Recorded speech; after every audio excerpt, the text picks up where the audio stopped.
think that there is a discrepancy among the users that do understand it and that don't understand it. But I think that majority of users understand that the app just works. I don't think that users actually need to know that there is the app and then the cloud. I don't think that they necessarily need to know that that exists. There are some companies that are making efforts to make that somewhat known, like MobileMe, for instance. The branding is actually a cloud, but the user themselves, they only know that when they log in to an app that it just works, and that when they go to the internet it's just there. So I think that some users do know, but I don't think it's important for them to know.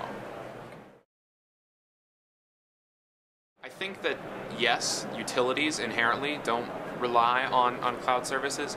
Things that can be baked into the app originally. There's a great app called Elements for the iPad, where it's basically like a big catalog of different things that you can look at for the periodic table of elements. It doesn't need a cloud service. All the data is actually stored within the app.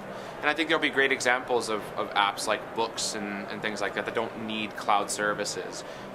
But generally speaking, there are advantages to using cloud services because you can get more done with them, or maybe something could be social, or maybe a book can update over time.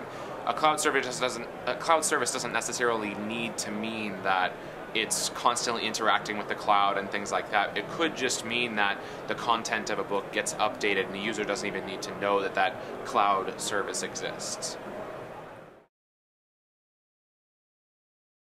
There will definitely be a model where other data outside of geodata can be accessed in a store model, for sure.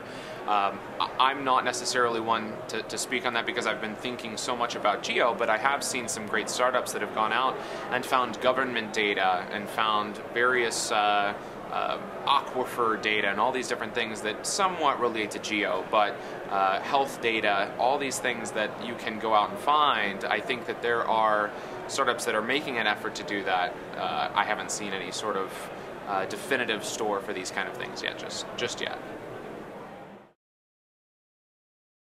I think that the relationship between cloud services and mobile devices will get much more seamless over time. That it'll just be a completely transparent thing. The user, like I said earlier, won't need to know, but won't even know at all that there is a relationship between cloud and the device. You found that Google Android, for instance, before you even can use anything on the device at all, you have to have a Google account set up. And it's seamless. You start up your device, you have to enter your Google credentials, and just like that, it's connected to the cloud, it's connected to your calendar, your mail, all of those things. The cloud will become an ever important thing in mobile development, mobile apps, but I think that over time it'll just become much more transparent and the user will never even know that the cloud exists.